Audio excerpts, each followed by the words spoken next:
akuverenga zvakazarurwa chapter 1 verse 1 kusvika pavhesi ya 4. Zvakazarurwa zvaJesu Kristu zvakapiwa naMwari kuti aratidze varanda vake zvinhu izvo zvinofanira kukurumidza kuitwa.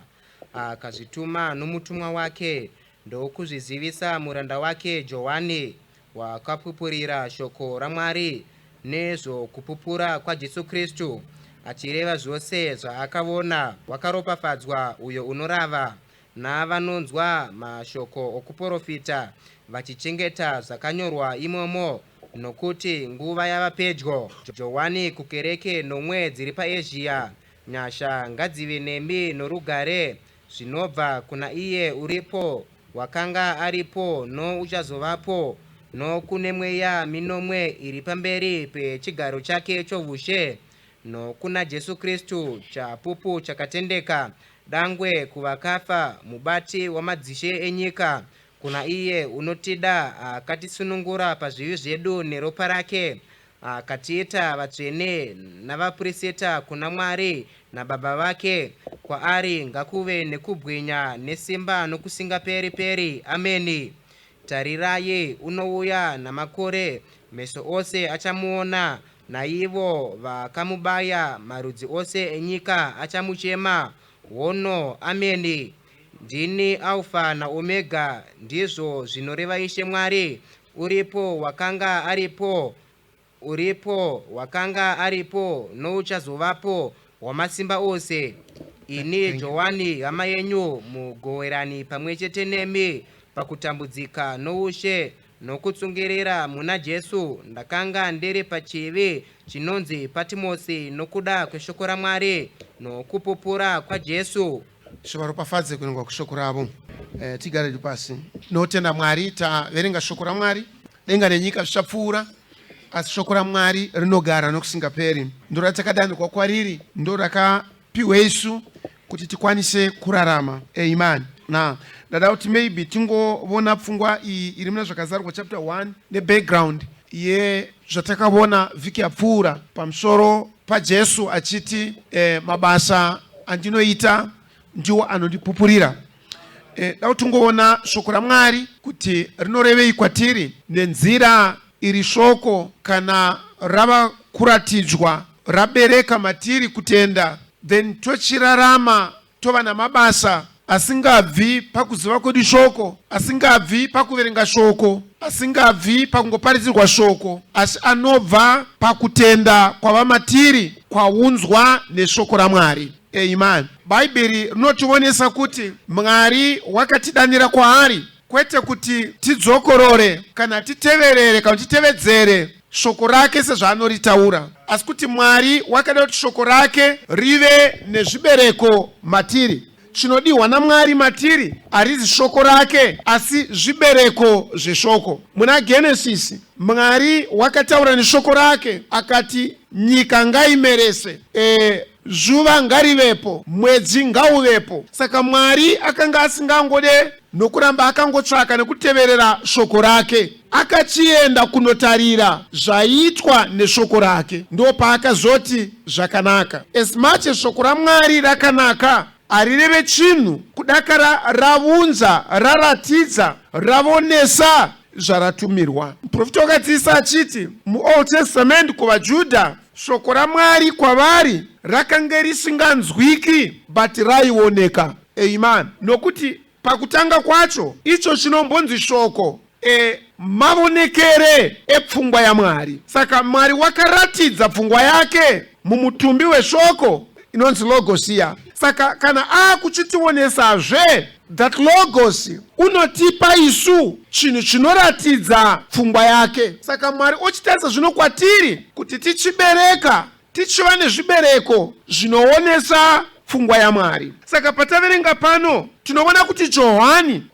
ndiye wakangonyora. Mwari wakamuita kuti angonyora. Hapana pfungwa yake yaakanyora pano, hapana zviri iye zvaakanyora apa. Bhuku yezvakazarurwa yakanyorwa naShe amene, but Johani ari iye waingova sechinyoreso chinongonyora. towisa zvekare kuti munhoroondo vanoti Johani vakamutora vakamutambudza, vakada kumuuraya, vakatadza kumuuraya. Kwai wakakandwa mafuta aibhoira akasatsva, akaedza kuchekwa, vakakona kumuuraya. Zvavakazogona vakamutushura meso ake, ndobva vanomukanda pachivi chePatmosi paikandwa vasungwa. Saka tonoti Mwari wakaita Johani anyore zvaakanyora izvi asina meso chaiwo ari natural. Meso ake atushurwa, ama ndovimba kuti zvioneke nokusimbisa zvaida kuratidzwa naMwari paakati bhuku iyi inyorwe, kuti haasi munhu akusvika kwomunhu asi kuti ndi Mwari. VaMwari vanodei mukuratidza kwavakada kuratidza mubhuku iyi. Amen. John anoti ndaiva pachivi chePatmosi nekuda kweshoko raMwari neuchapupu hwaJesu Kristu. Amen. Tiverenge pana John chapter 17 verse ya 1 kusvika paverse ya 3. John chapter 17 verse 1 to verse 3. Jesu wakataura izvozvi akatarira kudenga akati, Baba, nguva yasvika, kudzai mwanakomana wenyu, kuti mwanakomana akukudzei imi, sezvamakamupa simba pamusoro penyama yose, kuti vose vamakamupa avape upenyu husingaperi. Upenyu husingaperi ndiwo kuti vakuzivei imi Mwari muri woga wazvokwadi naJesu Kristu wamakatuma. Thank you. Now, toweneswa pano ise vachitaura vachinamata vakati kuna vose vavakapuwa kana kuti ivavo vavakatumwa kwavari voti nguva yakwana yekuti Baba vachikudza mwanakomana iye wavakapa zita ravo. Amen. Kwai makandipa simba pamusoro penyama yose, uyezve vose vakapiwashe kwai ivavo vose kuti vapiwe upenyu. Bhaibheri roredza pachena kuti upenyu husingaperi, kuziva Mwari naseJesu wavakatuma. Saka pane chinotipa upenyu, pane chinotipa kurarama, kuziva Mwari. Amen. Saka Mwari unozivwa sei? Mwari une njira yaakada kuti aise nayo upenyu pavanhu. Ama kana iri nyika yose, vanhu vose vanoti Mwari vanomuziva, vanhu vose vanoti Mwari vanomunamata, asi panotoda kuoneswa kuti kuziva Mwari zvinomborevei. Chii kuziva Mwari? Pane imwe nzvimbo ishe vanoti kumuziva ndiwo upenyu. Soromoni wakanyora achiti kutya Jehovha ndiwo mavambo ezivo. Saka kana taziva Mwari zvinoisa patiri upenyu. Amen. Saka ama chose chakapiwa upenyu kubva pakutanga, Mwari wakaisa machiri simba rekuzviratidza kuti chinombova chii, nesimba rokurarama. Miti nouswa, mhuka navanhu, shiri nehove zvakaitwa naMwari kuti zvive noupenyu mazviri, ama zvinopangidza upenyu ihwohwo nekuratidza upenyu hwacho. Amen. Saka upenyu uri kunzi takapiwa upenyu nenzira yokuziva Mwari. Saka kana upenyu kuri kuziva Mwari, upenyu ihwohwo hunofanira kuti huzviratidze, huonese chiri ihwo. Saka upenyu ndi Mwari, upenyu husingaperi, kuziva Mwari. Kwete kungoziva kuti uriko, kwai mweya yakaipa inozviziva kuti uriko, inotenda ichidedera, asi mairi hamuna upenyu. Saka pane chiri kudiwa nesu mangwanani ano, chinouya bedzi nenzira yokuziva Mwari. Amen. Saka Mwari unofanira kuzivwa. Kana wazivwa Mwari, unoisa patiri chinhu chinonzi upenyu. Kunamata kwedu nekurarama kwedu kwava maratidzirwe namaoneserwe eupenyu huri matiri. Hatinamati tichiteverera imwe nzira, hatinamati tichiteverera system, hatinamati tichiteverera chiitire. Tinoraramiswa nekunamata nesimba reupenyu. Ishe vatibatsire. Amen. Saka pano bhuku yezvakazarurwa, Bhaibheri rinotaura richiti ndezvakazarurwa zvaJesu Kristu. Amen. Zvinopiwa kuna Johani kuti aratidze kuzera rose rechiKristu, kumazera ose ari manomwe emakereke, kuti Jesu unombovani. Amen. Saka kuzarurirwa kana kuti bhuku yezvakazarurwa inoda kutiratidza nzira inotipa maruramire ekuziva Mwari. Mwari achida kuzivwa, Jesu achida kuti azvipangidze. Akati kuna Johani apiwe kuzarurirwa, apiwe zvakazarurwa zvaJesu Kristu. Saka tiri kumupiwa isu nenzira yekuzarurirwa, atikwanise kumuziva. Ishe vachinamata vanoti kuti vazive imi Mwari naJesu wamakatuma.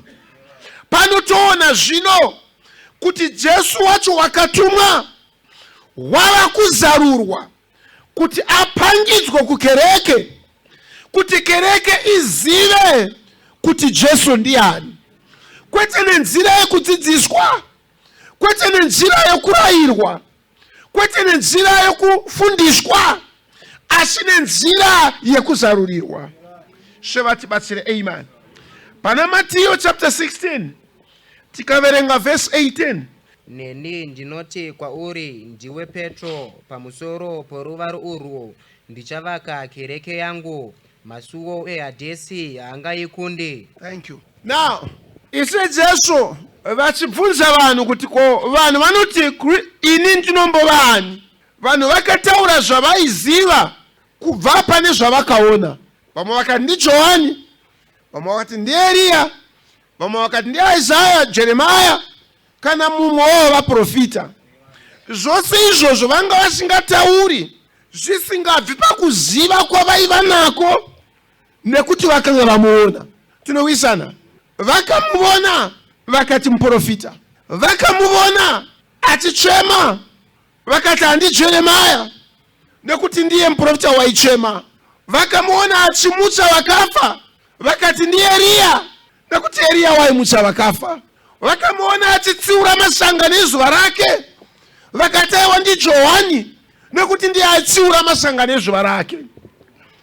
Izvi vaitaura kubva pane zvavakaona, kuti vati pane experience yavakapfuura nomairi, pane kuziva kwavakaakwaya, pane mavonero avakaita akaita kuti vagumisire vachiti Jesu waiva mumwe wavaprofita, kana kuti muprofita mumwe nomumwe wavakadoma nezita rake.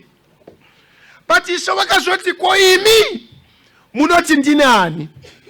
Peter wakamuona zuva riya achimupa kuti akwanise kubata hove dzakawanda. Peter wakamuona achifamba pamusoro pemvura. Peter wakamuona achimutsa Lazaro kuvakafa. Peter wakamuona achiwanza chingwa. Peter wakamuona achimutsa mwanasikana wakanga afa. Akamuona akamuziva nenzira dzose idzodzo kuti waimbovani. Asi Peter paakazopindura achiti ndimi Kristu, mwanakomana waMwari wokumusoro-soro. Ise Jesu vanoti nyama neropa hazvina kukuudza izvi. Experience yako iwewe yawakaona muupenyu neshumiro yashe hazvina kukuudza izvi. Kuziva kwako hakuna kukuudza izvi. Asi Baba vangu vari kudenga ndivo vakuzarurira. Amen. Saka we can see here kuti Mwari haazikanwi nekuda kuti akakuponesa musoro unorwadza. Mwari haumuzive nekuti akakuponesa warwara. Mwari haumuzive nekuti wakanzwa achiparidzwa. Mwari haumuzive nekuda kwokuti pane shure kana chiratidzo chawakaona. Amen. Pane nzira imwe chete inoita kuti uzive Mwari.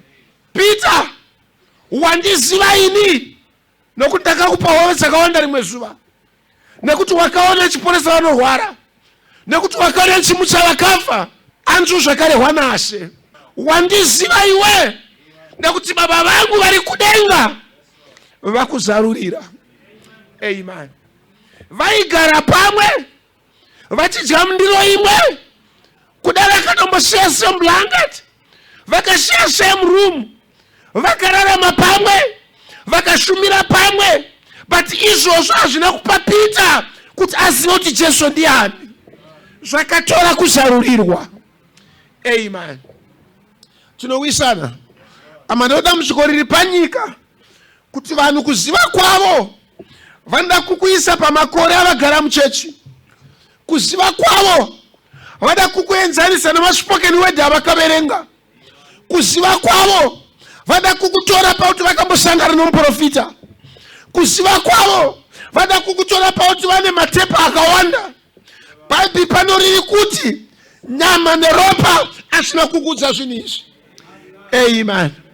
Ama hakuna muparidzi unomira panyika angakona kuparidzira munhu kuti azive Mwari nenzira yafanira azikamwe nayo.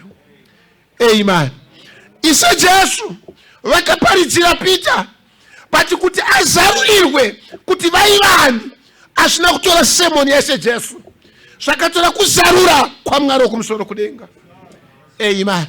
Shuwa Mwari anonza shoko rake kuburikidza navanoparidza. Mwari unonza shoko rake kuburikidza naKristu Jesu. Pati kunyangwe Jesu pano ari kutonamata kuti Baba ndoda kuti vakuzive imi neni wamakatuma. Hamadai kungoonekwa kwa Jesu kwaizivisa kuti Jesu ndiani. Dai usina kunamata pa John 17 achiti Mwari zvinotaura kuti mukudze zita renyu, zvinotaura kuti muratidze bukuru hwenyu.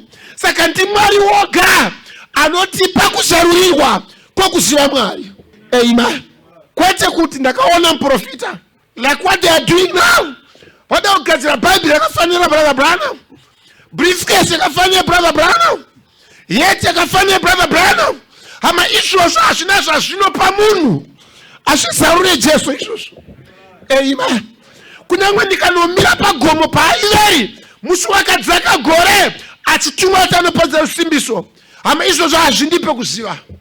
Kunyangwe ndikanomira padombo paakagamuchira sword richibva kuna Mwari ndokwanisa kunorarapo 7 years ndiripo, hazvindizivise Mwari izvozvo. Zvinotora kuzarurirwa kuti tizive kuti Mwari ndiani. Amen. Saka Bhaibheri ritaura richiti pamusoro peruware urwu ndichavaka kereke yangu, masuo eHadesi haangaikundi. Ama kana chizaruro chauya, there are not enough devils in hell kuti dzikukunde, nekuti wazivishwa Mwari nenzira yekuzarurirwa. Amen. Zvinotora kuzarurirwa. Amen. Kana wazarurirwa, wapiwa ukama na Mwari, wapiwa kuziva Mwari. Amen. Ama kana wakuziva Mwari, aungomuzivira pane zvaari kuita, aungomuzivira pakuti anoporesa, aungomuzivira kuti anoita izvi. But ama kuziva Mwari, kwai paruware irworwu ndichavaka kereke yangu. Ama kereke ya Mwari haiwane mugumo wayo pakungovakwa koga. Kereke ya Mwari mugumo wayo hausi pakungopera kuvakwa kwayo, asi kuti ichazova ugaro hwaMwari mumweya. Amen. Saka kana kereke yavakwa inounza kuna Mwari chivavarirwa chokuda kwake. Saka Bhaibheri richiti paruware urwu ndichavaka kereke yangu. Ruware urwo ndorupi? Kwai ifoundation ndizvodi, of course kuzarurirwa. Saka ama foundation, ama kana taakuteya foundation, ama tinenge tichiona kwete foundation, tinenge tichiona imba iri kugarwa. Because ukavaka foundation usina vision yeimba yacho, uchavaka foundation isiriyo. Uye foundation inongova malambo emugumo wokuvakwa kweimba. Saka Bhaibheri roti paruware urwu ndichavaka kereke yangu. Kana wazarurirwa amachizaruro achikupe zvinhu zvinongopfuura. Munoona kazhinji vanhu vanonamata. Kunamata kwavo kunoperera pazvinhu zvinongoraramisa nezvinodiwa paupenyu huno. Ama zvinotora kuti urware, kuti utsvake uzive kunaka kwokuporeswa. Zvinotora kuti utambudzike, kuti uzive kunaka kwekuropafadzwa. Bati hama kana kuri kunamata Mwari, hakuna kuteiwa pazvinhu izvozvo. Atiperere pakuporeswa, atiperere pakuropafadzwa. Ama tinooneswa mugumo wokudanwa kwedu. Amen. David wakauya kuna Mwari akati, Jehovha, ndizivisei mugumo wangu. Amen. Mandiita mambo, mandipa vana, mandipa ushe, mandiropafadza, mandipa zvokudya, mandirwira kuvavengi vangu. But izvozvo handiwo mugumo wezvaidiwa naDavid. Wakatsvaka kuda kuona mugumo wake. Amen. Saka kuzarurirwa ama kunotiunza muupo hwaMwari. Kuzarurirwa kunotiunza musimba raMwari. Kwotiratidza chinovavarirwa nekunamata. Kwotipa chinovavarirwa chekunamata kwedu. Amen. Kana zvinhu zvikasvika ipapo zvinodarika kuuya kuchechi kungokwanirisa juti rekuti ndaenda kuchechi. Tinowisana. There's something that goes with kana wazarurirwa. Tinonzwisana. Kunamata kwauri hakusi kuenda kuchechi. Amen. Ndachitaura nomwe pafoni tikamubvunza kuti uri kupi, svikanzi handimire padhoo. Tikati svikanzi muri kupi? Tikati ndiri kumbasi. Nguva dzanzi 10:18. Handikuona kanguva dzacho. Handi service haina kutotanga here? Tikati service yatanga zve. Chatanga kuparidza na 10:30. Kwewo uri kuita ipapo? Ndatomunzira kuenda kuchechi. Handi munobona. Somebody is padhoo pake na 10:18. Anofanira kuenda kuchechi inotanga na 10 for no apparent reason. Tinowisana. Chinopa munhu kuti asade kuenda kuchechi. Chinopa munhu kuti asade kuva nenguva kuchechi. It baffles my head. Kuti chii chiri muvanhu chinoita vasava nehanya nokunamata kwacho. Anoona. Hatiuye kuchechi kuzokwanirisa kuti ndaendawo kuchechi nhasi. Tunouya kuchechi kuzonamata Mwari. Zvikazarurwa kwauri kuti kunamata chii? Atironge nzendo dzedu dzatinoronga mumaSundays. Atiite zvatinoita panguva yekunamata Mwari. Kana zvazarurwa kwauri kuti kunamata chii? Atiite zvatinoita izvi. Kana tikazarurirwa, kana tikajekerwa nazvo kuti kunamata chinombowo chii? Pamusoro poruware urwu tichavaka kereke yangu. Amen. Kana Mwari waivaka, unoivakira mugumo wechaitangira. Amen. Tinowisana. Kana zvajeka kwauri kuti zvinomborevei. Amen. Aberi Mwari wakamuzarurira kuti chipiriso zvinorevei. Haana kungopa chipiriso nokuti ndangopa chipiriso. Wakararamira chipiriso chake. Wakava upenyu hwechipiriso chake. And was even prepared kufa nechipiriso chake. Nekuti zvaaipa waiva upenyu hwake. Kwaiva kuratidzwa kwekutenda kwake. Aiva mabasa aibva pakutenda. Sekera Hebrews 11 inoti nekutenda. Amen. Kwete nekuti akadzidziswa. Tinowisana. Now there's this thing ama. Unokwanisa kuita chinhu chakanaka chiri chaicho, chiri scriptural, zviri magwaro, but Mwari usingasvika muchiri. Tinowisana. Region akati ndimi mwanakomana waMwari wokumusoro-soro, but Jesu anosvika muchira izvozvo nokuti chaimutaurisa ari simba rekudenga. Hakusi kuzarurirwa, but areva nhema yeregioni paakati ndimi mwanakomana waMwari wokumusoro-soro. Shopa kukompea nhema nechokwadi waireva chokwadi. asi nekuziva kwatinoita chokwadi, kuti chokwadi is the true realization yezviri chinhu, rigoni anga asingane nechokwadi. Hazvina kubva pakuzarurirwa, hazvina kubva pasimba raMwari. Chese chiri Mwari achizi Mwari. Amen. Saka kunamata, ndakambomudza mumwe ndikati, iwe shamwari, zvounoita izvi hatichakuda pachechi panapa, beta uende kumba wozouya wakuda kunamata. Saka ndiite sei? Ndiri urere zvakaipa zvangu, ndimirere pamberi pechechi nditaure zvakaipa zvandakaita? Hazvibatsiri izvo, because zvinokuti nezuro mumwe akambomira pano akareurira zvakaipa zvake, ini ndotevedzera izvozvo kuti kuchechi kuya unomira pamberi uchireurira zvakaipa zvako, hazvireve chinhu izvozvo.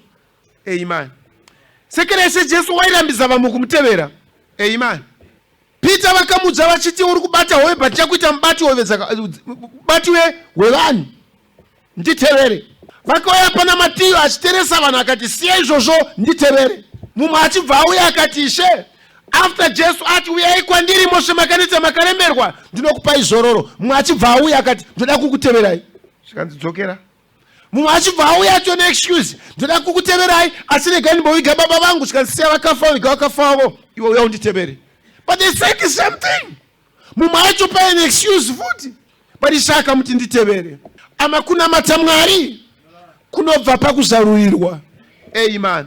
Saka pano tiri kutarira zvakazarurwa zvaJesu Kristu, that revelation yaJesu, kuzarurwa kwake kana kwava pauri, kunamata kotanga. Abheri wakatanga kunamata, apo chizaruro chakauya kwaari. Nekuti wakanamata musimba rekuzarurirwa, kunyange wakaipa hana kufara. Handizive makore mangani avakaimba mahimnu pamwe chete naKaini. Handizive kuti makore mangani avakarumbidza Mwari vari pamwe chete naKaini. Handizive makore mangani avakafamba pamwe chete naKaini. But musi wakauya chizaruro kuti ape chipiriso chiri maringe nekuda kwaMwari. The devil could not stand it. Kaini hanakwesa kumira ipapo, hanakwesa zofarira Abheri zvekare, nokuti wakanga anamata nenzira Mwari yaigamuchira. Pamusoro peruware urwu tichavaka kereke yangu, masuo eHadesi haikundi. Amen. Hatikundwi kana tavakwa paneyo dzekuzarurwa kweshoko raMwari. Mwari vatibatsire. Amen. Saka bhuku yezvakazarurwa ndi Kristu ari kuzviratidza kuti iye unombova ani. Amen. Taverenga pana John chapter 17 handiti. Let's read again. John chapter 17 verse 1. Jesu wakataura izvozvo akatarira kudenga akati, Baba, nguva yasvika, kudzai mwanakomana wenyu, kuti mwanakomana akukudzei imi, sezvamakamupa simba pamusoro penyika yose, kuti vose vamakamupa avape upenyu husingaperi. Upenyu husingaperi ndiwo kuti vakuzivei imi, Mwari woga wazvokwadi, naJesu Kristu wamakatuma. Thank you. Kadzoke pa chapter 12 ya John. Johani chapter 12 verse 28. Verse 28. Baba, kudzai zita renyu. Ipapo inzwi rakauya richibva kudenga richiti, ndatorikudza, ndicharikudzazve. Thank you. Now, ise Jesu vari kutaura pamunamato pa chapter 17 vachiti kudzai mwanakomana. Amen. Makamupa simba ari panyika. Wakadanizira zvekare pa chapter 12 achiti, Baba, kudzai zita renyu. Inzwi rakabva kudenga achiti, ndakarikudza, ndicharikudzazve. Kubvira kuti Ishe wakakudzwa mukuzarurwa, nekuti Bhaibheri rati, imi Mwari vazivisei, vazive imi Mwari naJesu wamakatuma. Saka Mwari wairumbidzwa nokukudzwa muchimiro chaJesu. Saka Ishe voti, chikudzai zita renyu. Inzwi rakati, ndakarikudza. Zita raMwari parairaramira muna Jesu, kwaiva kuzarurwa kwaMwari achizvionesa kune ivavo vaakadana, kuna ivavo vaakatemera. Nekuti hakuna waikwanisa kuuya kuna Mwari kana pasina kuzarurwa kwa Mwari kumunhu iyeyo. Saka Jesu ndiye kuzarurwa kwa Mwari. Saka Mwari vaikudzwa apo vaizvizarura vari munasve. Saka vakati, zita rangu ndakatorikudza. Muna Kristu ndo mune dzikinuro. Muna Kristu ndo mune ruponeso. Muna Kristu ndo mune kuziva Mwari. Saka zita raMwari rakakudzwa muna Kristu. But Mwari vanoti, ndicharikudzazve. Kuzarurwa kwa Mwari muna Kristu kwakusati kuriko mugumo wezvakadiwa naMwari. But vanoti, ndicharikudzazve. Toda kudzoka kuti parakambokudzwa pakutanga, rakakudzwa nenzira ipi? Rakakudzwa nenzira yekuzarurwa kwa Mwari muna Kristu. Then tauya pabhuku yezvakazarurwa, ponzi ndezvakazarurwa zvaJesu. Apa zvambonzi ndakarikudza, ndicharikudzazve. Saka Mwari vakuzvizarurazve. Kristu akuzarurwa, kwete kuti azirwe iye amene oga, asi kuti achiratidza kubata kwake nekuita kwake neshoko rake mumazera ose kusvika pakuguma. Saka Bhaibheri richiti ndicharikudzazve. Amen. Saka bhuku yezvakazarurwa inoratidza kukudzwa kwaMwari nekuzarurwa kuti Jesu anombova ani uye unombovei mumazera ose, uchazovei kusvika kumugumo. Ndiyo bhuku yezvakazarurwa. Amen. Inotivonesa kuti Jesu anombova ani. Amen. Inotizivisa kuti isu tinombova ani muna Mwari uyu. Moyeuka kuti She vakati kana vavaka kereke yavo pakuzarurirwa uku, masuo eHadesi haangaikundi. Amen.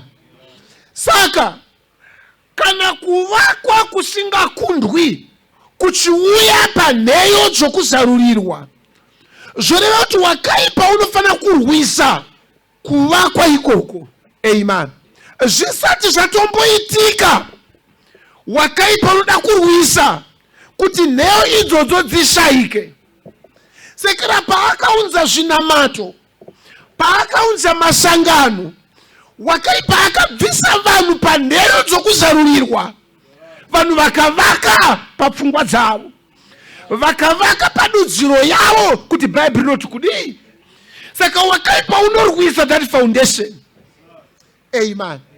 Sekera mubindu reEden, wakaipa achiziva kuti kana Adamu akazviratidza nekubereka vana, pachava neupenyu usingaperi panyika. Nekuti dai wakaipa asina kupindira, Eva aisabereka vana vanofa. Ai firstborn yaEva iri panyika nhasi. Saka wakaipa kuti akonese izvozvo, Eva asati abereka chinorarama, wakaipa akapindira pakaberekwa chinofa. Nasuno vanhu vese vanofa nekuti foundation yakaurawa ipapo. Saka foundation wakaipa unoivenga. Foundation wakaipa hadi kuti ive yakaswatuka, hadi kuti ive yechokwadi.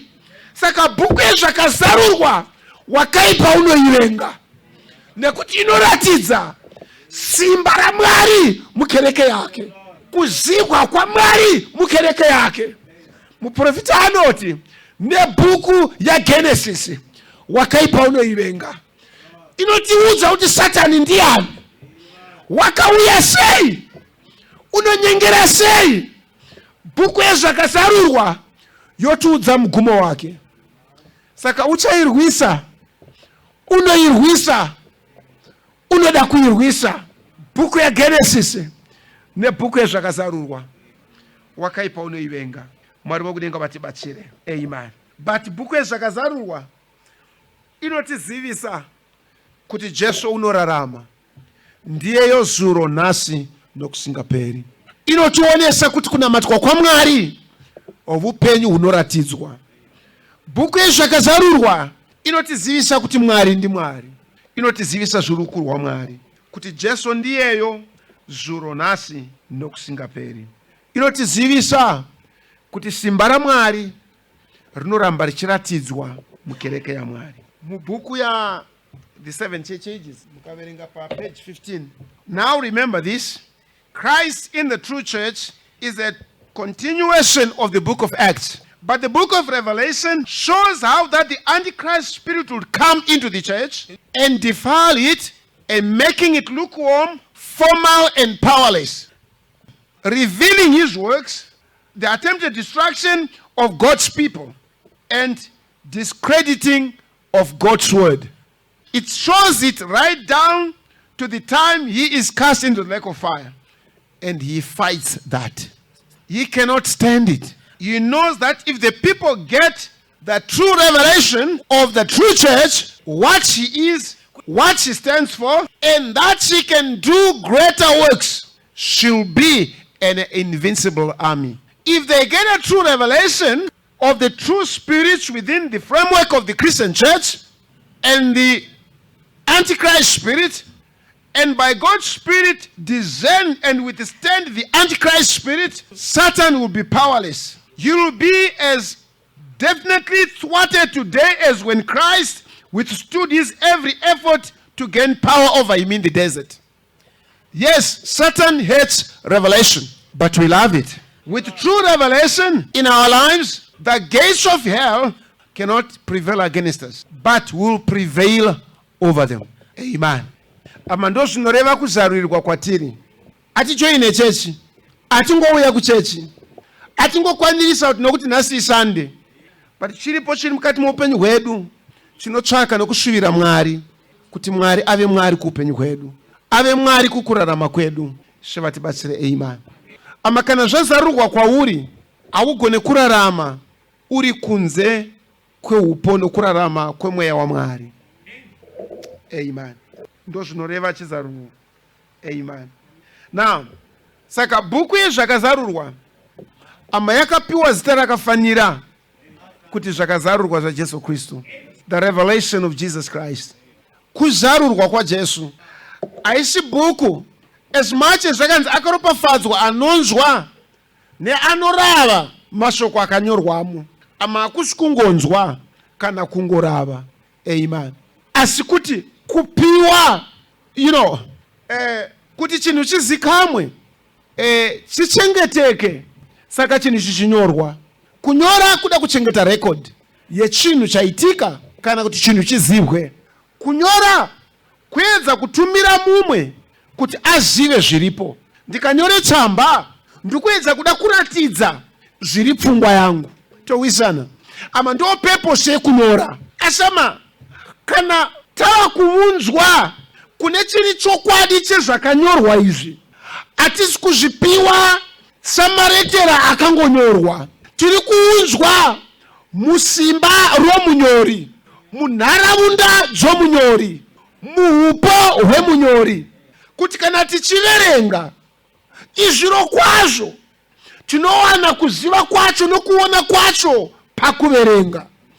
Asi Mwari kukereke yake vanopfuudza ipapo pakungoverenga zvikwazongorekwa nechero munhu nekunzwa kwazaunzikwa nechero munhu.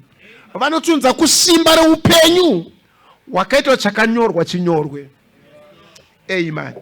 Saka bhuku yezvakazarurwa, kuzarurwa kwaJesu Kristu, iye amene ari muchechi yake. Amen. Saka azvigoneke kana tiri kunze kwenharaunda dzaMwari wacho kuti gone kundobata zvakazarurwa izvi.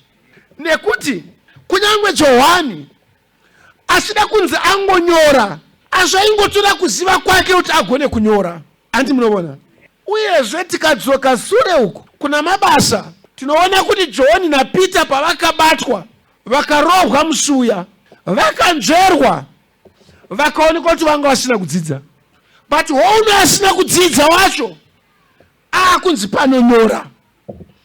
Kwete kungonyora chete, asi kuti meso akanga atumburwa. Saka anga asingaoni kunyora kwaimunetsa, anga asina kudzidza kunyora kunomunetsa. Saka achagona sei kuti aunze kwatiri zvirikudiwa naMwari izvi. Anotaura achiti ndiri mumweya nezuva rashe. Amen. Waifana kuti apinde mune dzimwe nharaunda, waifana kuti apinde mune chimwe chizoro chinodarika kungoenda kuchechi, chinodarika kungo ndiri muparidzi, chinodarika kungo ndinonamata. Aifana kuva mumweya nezuva irero. Amen. Takareva muvhiki yapfuura kuti ama zvakanaka kuita zvakanaka. Rarama munharaunda udzo kungoitawo zvakanaka. Towisana. Ama zvakanaka zvaunoita hazvikubatsiri nhasi, zvichanatsokubatsira muuzere hwazvo mangwana. Amen. Hazvinakidzi, hazvina kunaka kuita zvakanaka nhasi nezuro ndaita zvakaipa. Mwari mezuro ndaita zvakaipa, gore rese raperesa zvakaipa, ndozongoitawo zvakanaka. Andizvoba. Tinowisana. Takaona vhiki yapfuura kuti Jakobho akati kuna Rabhani, ndabva pamusha penyu hongu, muri kundipa mhosva nhasi kuti ndaba. Yes, ndinhasi wamuri kutaura kuti ndaba, ndinhasi wamuri kuti ndatiza. As let's go back 20 years down the line. Ndakararama nekururama pamberi penyu imi kuti ndiwane vakunda venyu vaviri ndakasevenza 14 years, kuti ndiwane makwai nefume yandinayo ndakasevenza 6 years. Zvaidiwa andaingovigiridza, ndaikuudzai kuti zvabiwa ndichizviripira.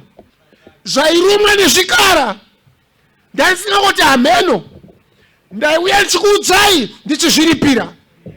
For 20 years ndakararama zvakarurama pamberi penyu. Handina kuba chenyu, handina kuita zvakaipa. Makwai enyu nembudzi dzenyu hadzina kutombosvodza nguva yandaiva nazvo for 20 years. Maamine makwai mashoma aigona kufudzwa navasikana vaya vari 2, but akawanda pamazuva aJakobho. He had a record ya 20 years yaakararama zvakarurama. Mondaaccusa nhasi kuti ndaba. Amen. Mwari waAbrahama, iye akatyiwa naIsaka, ndiye wakamira neni, ndiye akuudzai futi nezuro kuti musauya mutaura zvinhu kwandiri. Ama his record yakaprova kuti wakarurama. Ama kuita zvakanaka pays kana zuva racho rasvika. Kuita zvakanaka kwakanaka kana nguva yacho yakwana. Hakuna kungojaira kuti zvinhu zvisina kunaka, hakuna kungojaira kuti zvinhu zvisiri izvo. Raramira mukururama, famba muutsvene, gara muutsvene, kuti zuva rakafanira kana zvoitika zvikuwane uri on the right footing. Usawanikwa usiri panzvimbo. Kwai ndaiva mumweya. He was in the spirit. Akanga asingade kutsvaka kuzarurirwa, anga asingatsvaka kuti Mwari ataure naye, but zvaiva maari kuti angova mumweya. Amen. One day Daniel was in the spirit, achinamata achinyengetera. Mukaverenga Daniel chapter 9, anoti while speaking in prayer ndakaona murume waGabriel. Ama zvinotaura kuti munharaunda dzekururama kweshoko raMwari hakuna kungofamba muzvakaipa, hakuna kungoingenza mune zvinhu zvisizvo. Raramira muchokwadi chaMwari. It pays off kana zuva rakafanira rasvika. Amen. Hama kuita zvakanaka, you will never lose. Kuita zvakanaka, you will never lose. Zvinokuitira zvakanaka pazuva rakafanira. Amen. But sometimes tinongocomplaina, zvinhu zvinondiomera, zvinhu zvakaipa, zvinhu zviri kundiremera, ama zvinokonzereswa kuda neupenyu hwaunorarama. Live right. It pays. You will never go wrong. You will never lose. Nekuti waita zvakanaka. Remember Sister Hetty? She just used to do good. Ngoitawo zvakanaka. One day akapiwa zvaasingagoni kutenga nemari yake. akapiwa zvanga asikagone nesimba rake, akapiwa zvanga asikagone kunamata kwake. Amen. Nokuti Bhaibheri rinotaura richiti kuita zvakanaka wakarurama wangu uchararama nekutenda. Munamato wakarurama une simba guru pakubata kwawo. Vari mumba muya akangotaura mashoko ari very simple. Zvamunotaura ichokwadi. Amen. Ama Mwari wokudenga ndiye anoziva zvainyatsorebwa nemashoko akataura aya. Tokwanisa kuadzokorora hedu kuti akataura achiti zvamunotaura ichokwadi. But ama Mwari wakazvinzwa izvozvo kudarika kutsanya kwose kwaangadai akamboita, kudarika kunamata kwose kungadai kwakamboitwa, Mwari wakazvinzwa akati nhasi unopiwa chinovavarwa nemwoyo wako, kuita zvakanaka kwakanaka. Ndaiva mumweya nezuva rashe. Amen. Raramira munharaunda dzomweya waMwari, usabva mukuvapo kwaMwari. Amen. Chii chinotibvisa pana Mwari? Kurarama nokufamba munzira dzakarurama. Zvakazarurwa mukacherekedza kunyange bhuku yacho pakunyorwa kwayo yakanyorwa nemuapostori wokupedzisira, ndiye akange asara woga achirarama pane 12 akasanangurwa naShe. Amen. Even Paul akange afa, vose vakanga vasisipo, Johana akasharwa kuti anyore bhuku iyoyi. Amen. Seri kwayo hakuna wakazonyora imwe bhuku. Ndio iri in the canon of the scripture, iri kumucheto kwokupedzisira. Futi nokureba kwayo hama ine barrel, ine buri rokupedzisira kunobuda nenyere. Amen. Trigger yaita basa rayo, ama zvose zvimwe zvose zvaita basa razvo, chemba yaita basa rayo, chikasha chamabara chaita basa racho, pakundopedzisira bara rinonobuda nemubarrel muyamuyamu. Amen. Kumucheto. Amen. Ndokunotungamirira nyere kwainotumirwa.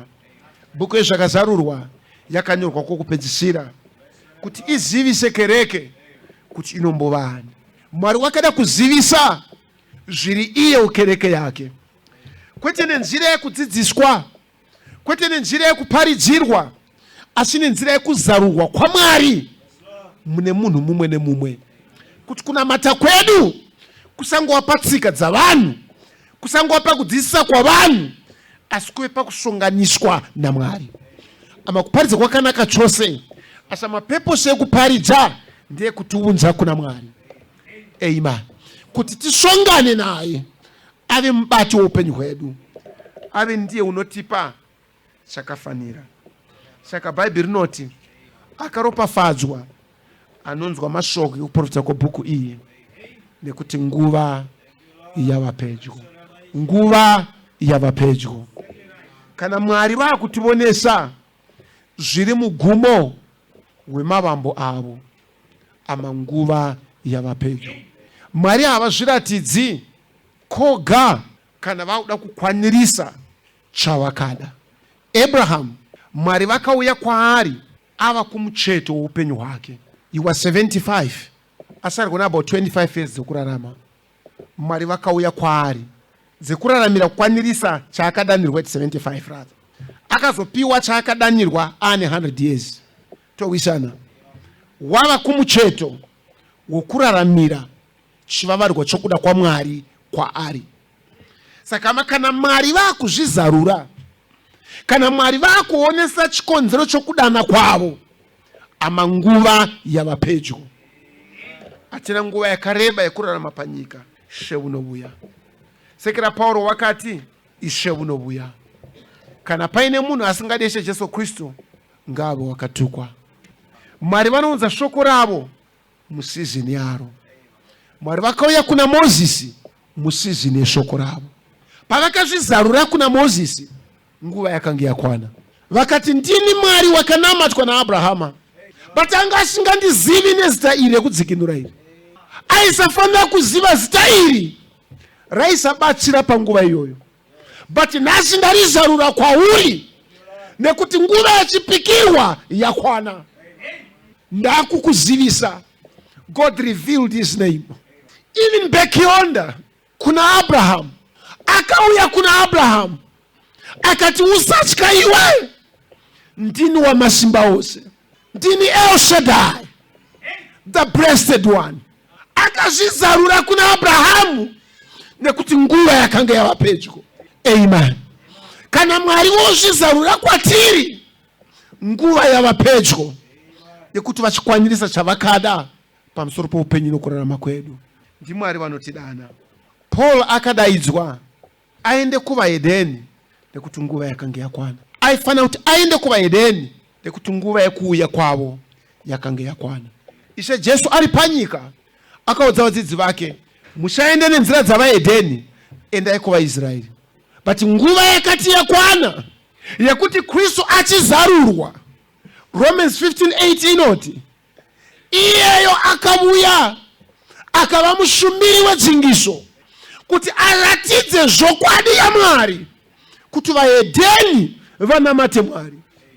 Paul achibva atumwa mukuzara kwenguva kuti vaHedheni vauye kuna Mwari. Akaunzwa kumucheto kwenguva.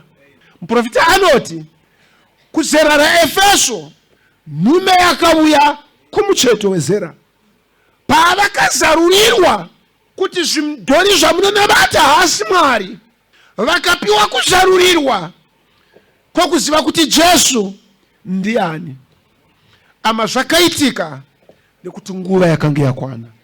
PaEfeso vakanamata makore akawanda vachitevera dziso yaJohani, but nguva yakati yakwana vakazarurirwa kuti Jesu ndiani. Saka ichi unozvizarura. Ama know the purpose yebhuku yezvakazarurwa, kuti Kristu azvizarure kuchechi yake. Amen. Tidzoke zvakare pachapter 1.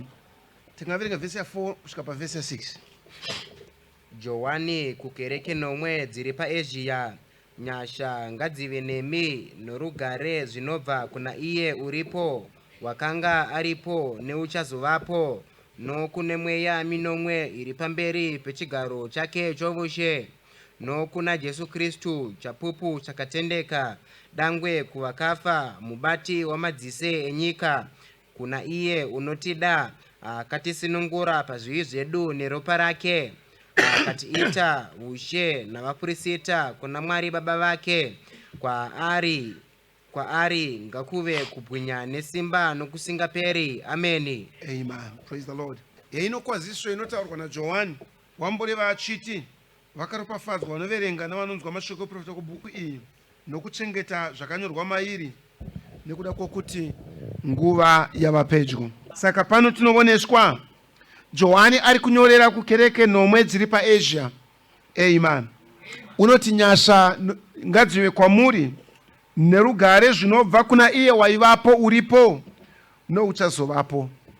Ndofunga tohwisa tose kuti zvinorehwa pano kuti kereke nomwe dziri kuAsia, ama zviri kureverwa chechi nomwe kubvira mazera manomwe ekereke. Tinowisana. Now, chechi nomwe dziri paAsia, kubva pane yekutanga yacho Efeso kusvika paLaodikia.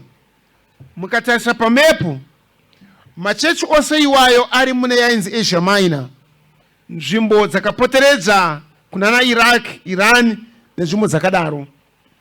Chechi dzose idzodzi, maguta ese iwaya ari kutaurwa, kereke iri paLaodikia, iri paSmyrna, iri papi, hakuna rimwe ramaguta iwawo raiva munyika yeIsrael. Hakuna rimwe ramaguta iwawo raive riguta ravaJudha. Makereke aiva kunyika dzechihedheni. Hunhu hwamakereke iwaya, maguta iwawa, even mari dzavaishandisa, even trade dzaiva mumaguta iwawo, zvinamato zvaiva maguta iwawo, ama zvaiva mumvuri uri chaiwo wemazera aizovapo ekereke.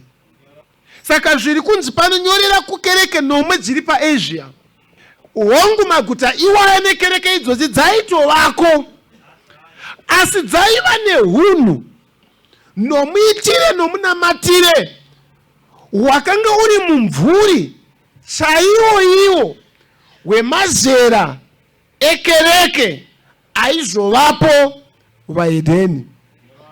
Tichiziva chinhu ichi, kuti Kristu paakauya wakauya kuvaJudha akavaparidzira vakaramba kutenda.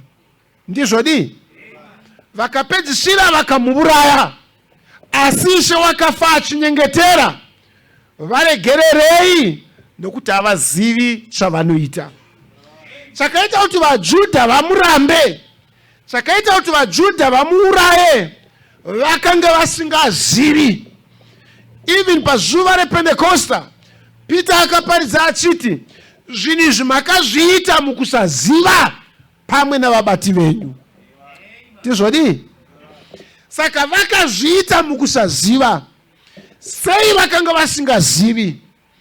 Mukaverenga vaRoma chapter 11 inotiudza ichiti vaJudha vakapofumadzwa kuti vatadze kuona kuti Kristu akwanise kuuya kuvaHedheni, azviwanire mwenga kuvaHedheni.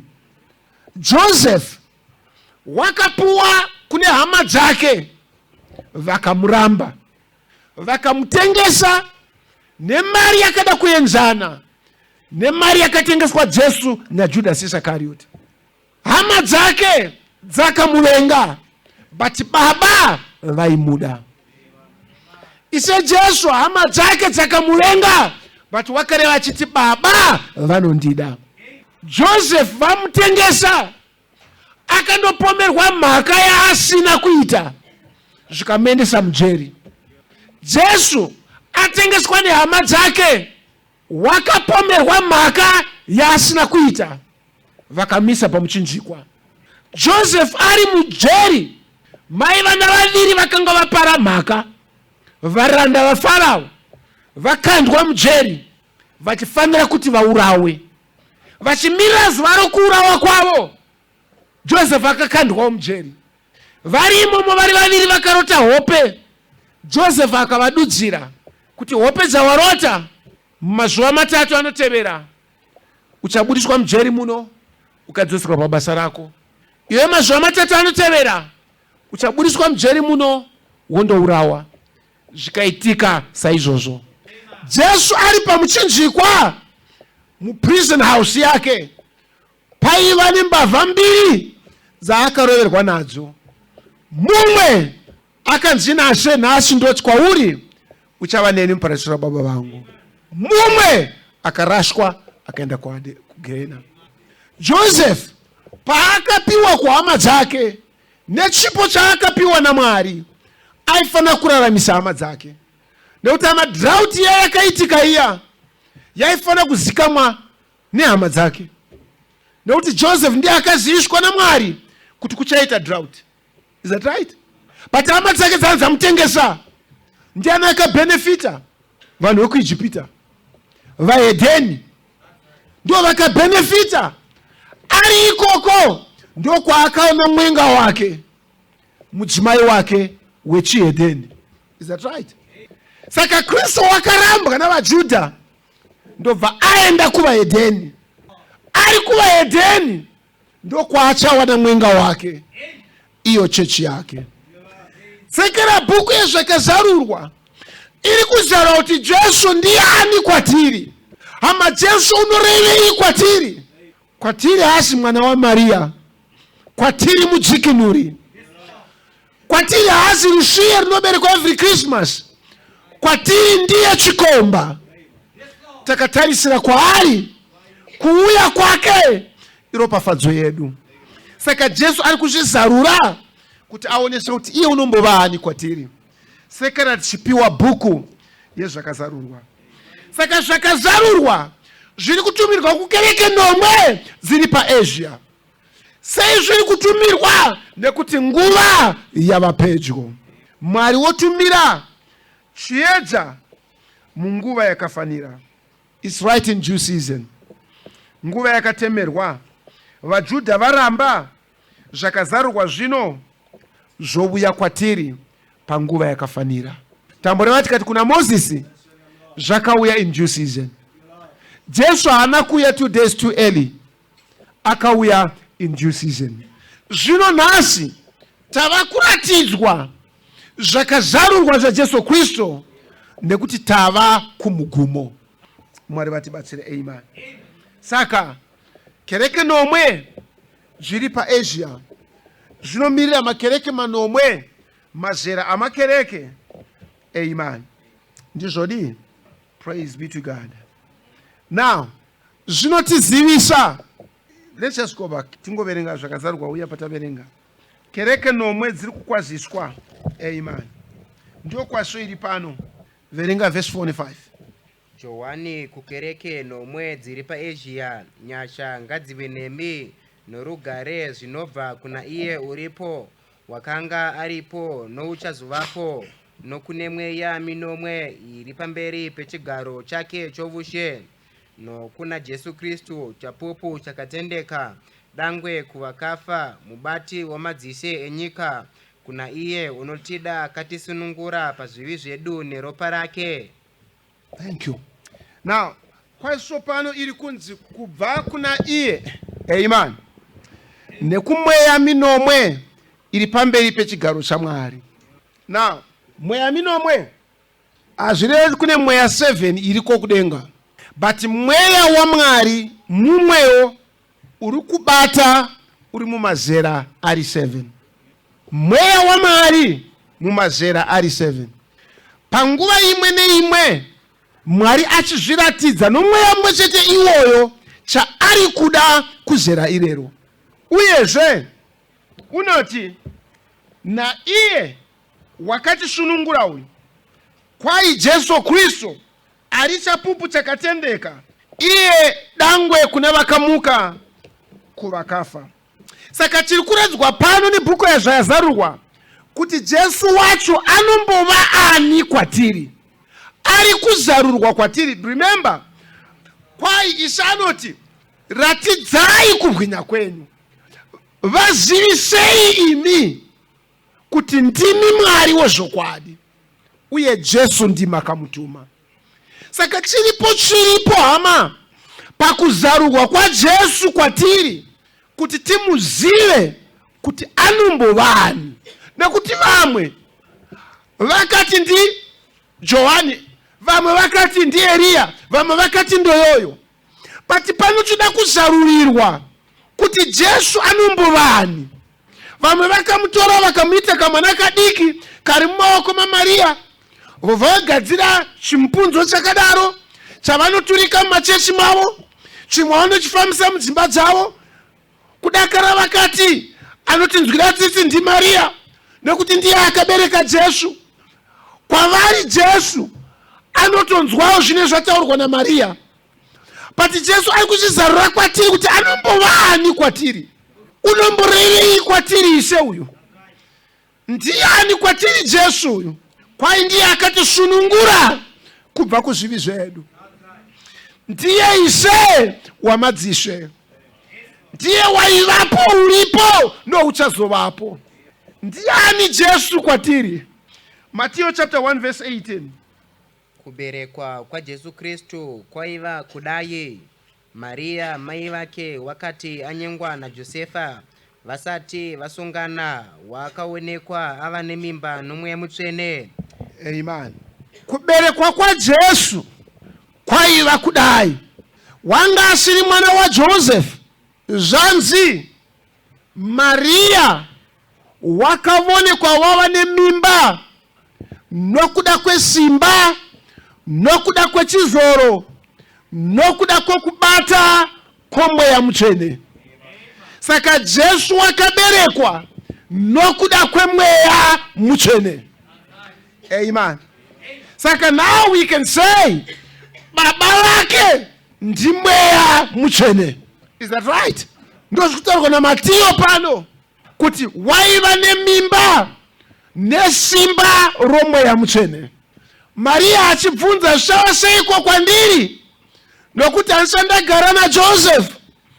Zvikanzi simba rokumusoro-soro richakufukidza, chichaberekwa chichanzi mwanakomana waMwari. Kuberekwa kwaJesu kwaiva kudai kuti wakawanikwa vaane mimba nesimba nechizoro chomweya mutsvene. Is that right? Saka baba vake ndiani? It must be mweya mutsvene. John chapter 4 verse 24. Mwari ndimweya vanomunamata vanofanira kumunamata mumweya nezvokwadi. Amen. Jesu ari panyika vachimubvunza hana kumboti baba vangu ndi mweya mutsvene, akati Mwari ndiye baba vangu. Is that right? Ndo mhosva yakamupa kuti onozvidza mwana waMwari. Akati kwenga wani avo shoko raMwari rauya kwavari vainzi vaMwari, ko munondipireko mhaka ndiri mwanakomana waMwari? Waiva mwanakomana waMwari, ndo zvaakataura achiita. Saka pano zvino zine Bhaibheri, Mwari wacho iye anonzi naJesu ndiye baba vangu ndi mweya. Hazvina kunzi Mwari mweya kungoreva kuti mweyawo sengirozi dziri mweya, sezvimwe zvinhu zviri mweya. Kwai Mwari ndiye mweya wacho. Mwari ndi mweya. Maria akawanikwa ane pamuviri nesimba romweya. Saka kana Mwari varivo mweya, zvoreva kuti mweya naMwari chinhu one, hazvisi chinhu two. Tinowisana. Is that right? Saka Jesu uyu ndiani? Zvakazarurwa zvaJesu. Kwai Jesu uyu ndi mwana waMwari. Achitaura kuti achiti ini mwanakomana waMwari.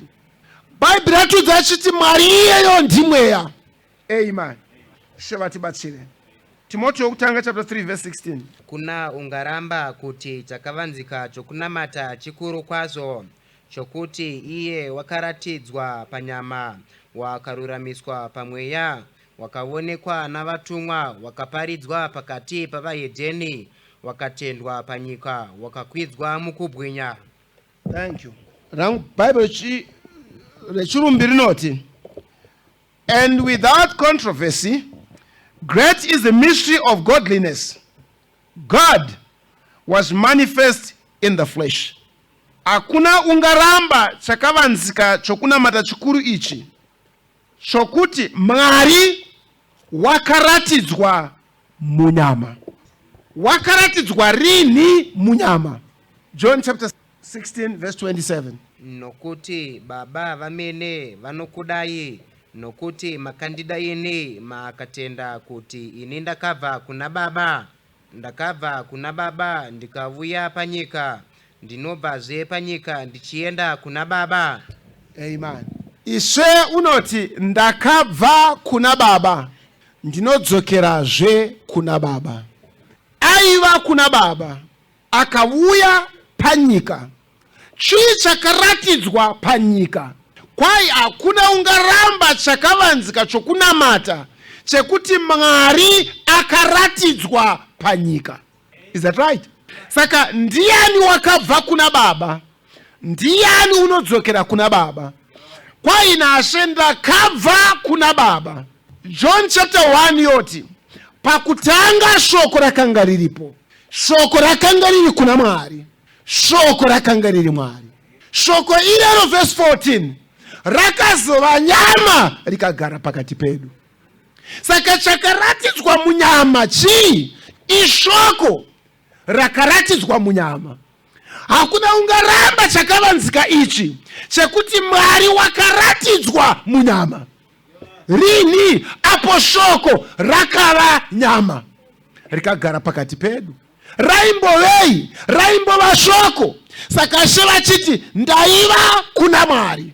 Ari chii? Ari shoko, nekuti shoko raive Mwari, raiva kuna Mwari. Shoko irero rikaratidzwa munyama. Saka unoti ndakudzokera kwandaisiveri paaivei kuna Mwari. Riri shoko waiva Mwari ndiye wakazviratidza kuna Mozisi mugwenzi raipfuta. Ndiye akazviratidza kuIsraeri mushongwe yemoto. Ndobva azozviratidza panyika ari munyama. Paakazviratidza panyika ari munyama, not one time yatakaona shongwe yemoto futi. Haioneki. Shongwe yakaoneka kuna Mozisi. Shongwe yakaoneka kuna Abrahamu paakafamba nepanhindi dzenyama paya. Shongwe yakaoneka kumazuva aManoa paakaunza chipiriso, moto ukapisa chipiriso padombo. Ndio patinoona moto. Moto unowanikwa pagwenzi raMozisi. moto unoonekwa pashongwe yatevera vaIsraeri. Kubva ipapo atiione Jesu ari panyika. Is that right? Jesu abva panyika 10 days abva mukukwira, shongweyo yakadzoka ikamhara pavari vari 120. Ndo patotanga kuona shongwe, nekuti Jesu angareva zviro kwazvo achiti ndakabva kuna Baba ndakudzokerazve. Paakadzokera akazodzoka ava muchimirozve chaaiveri pakutanga, iri shongwe.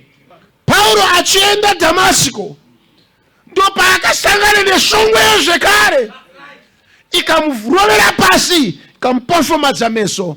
Akabvunza akati ndimi aniko Ishe? Nokuti Pauro aizviziva kuti shongwe iyi ndo yakafamba navaIsraeri, shongwe iyi ndo yakasangana naMozisi. Saka imi Mwari moda kuti ndiiteiko? Shongweyo yakati ndini Jesu waunotambudza, wadzokerazve kwaaiveri pakutanga. Is that right? Ndi Mwari akaratidzwa panyama. Amen. Luka chapter 2. Zvakazarurwa zvaJesu. Anombova ani Jesu? Amen. Luka chapter 2 verse 11. Nokuti nhasi mazvarirwa muguta raDhavhidhi muponesi, ndiye Kristu Ishe. Ichi ndicho chiratidzo kwamuri: muchandowana rushiye rwakaputirwa nemicheka, ruvete muchidyiro chezvipfuyo. Thank you.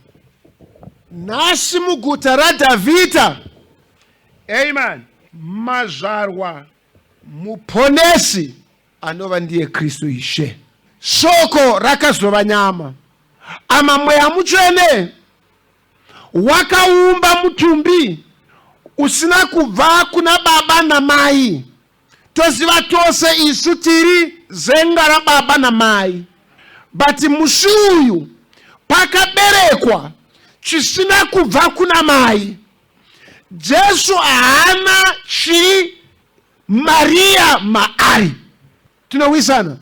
Mwari wakasika mutumbi akautsveta muna Maria. Mutumbi iwoyo waikura nezvaidyiwa naMaria, that's fine. Mwana wose ari muchizvaro chamai unokura nezvinodyiwa namai, but havachinjani ropa namai. Sekera mwana achikwanisa kuva aine blood group A, mai vari mugroup B, havadyidzani ropa. Sekera mwana anoberekwa aine ropa maari remunhu ane 1 day, haana ropa re35 years avo mai vake. Saka muna Jesu hamuna tsviri Maria chakava maari. Haana ukama naMaria sezvandine ukama ini namai vangu. Maria Mwari wakamubatisa ave wokutakura mutumbi wakasikwa naMwari amene. Saka Jesu wakaberekwa, saka akaberekwa achinzi ndiye Kristu Ishe. Towisana? Hakuna munhu panyama wakaberekwa na mai na baba unokwanisa kuva netitle yakadaro nesimba rakadaro rekunzi ndiye Kristu Ishe. Mutumbi wakasikwa, wakasikirwa kuti uve ugaro hwaMwari unoonekwa panyama. Ndiye Jesu ari kuti pano nyorera kukereke dziri paAsia uti zvanzi naiye chapupu chakatendeka. Ndiye wakauya kuzopupurira kuti Mwari ndiMwari. Ndiye wakauya kuzoratidza kuti Mwari musiki. Hama kwatiri Mwari haasi musiki nekuti akasika makomo, haasi musiki nekuti akasika zuva. Kwatiri Mwari wakasika isu kuti tive a new creature, tive chisikwa chisina mhosva, chisina chachinopomerwa, chino ugaro muushe hwaMwari. Ndo usiki hwaMwari wakatisika nawo. Ndo maziviro atinoita Mwari kuti musiki isu. Amen. Kwete ungoti akasika zvinhu zvose, no, but kuti wakasika chinorarama, chaakasika nekuzarurwa kweshoko rake kuti tibate chakavanzika chokuvapo nezviri Mwari. Saka ari kuti nyorera kukereke idzi uvaudze kuti anotaura nemi ndiye Jesu chapupu chakatendeka, kutangako kusika kwa Mwari. Mwari vatibatsire, amen. Ndiye waivapo rini zvaiveri the great logos, waivapo ari mukuvapo kwa Mwari. Ndiye aivapo akataura navaprofita, ndiye aivapo akabata ari muvaprofita.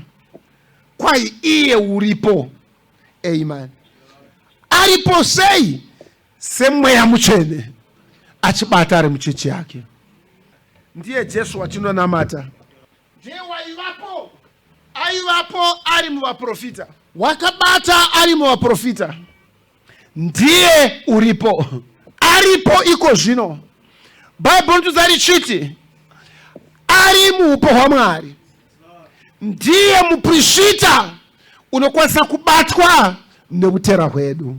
Ndiye aripo somuprofita.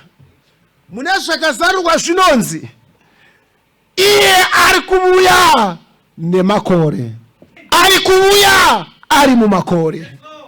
Ndiye waivapo ari muvaprofita, ndiye aripo somuprofita, ari kuuya. Shavatibatsire, amen. Ndiye watinonamata, ndiye waivapo panyika. Azvinoti vakawanda, ndiye mumwe cheteyo.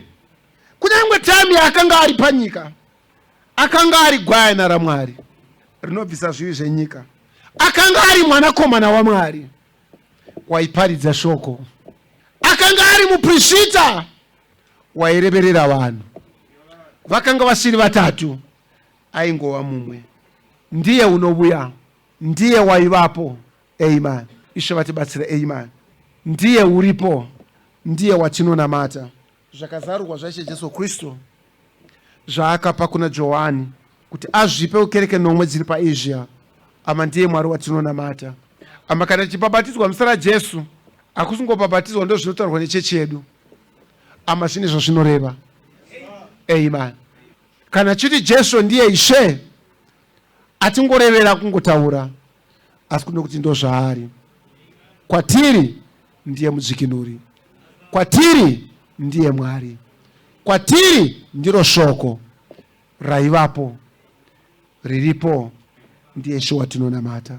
Zvakazarurwa zvaJesu Kristu zvaakapiwa naMwari ndokubva apa kumutumwa kuti azviradze kuna Johani kuti azvitume kereke nomwe dziri paAsia, kuti vazive kuti iye unombova hani.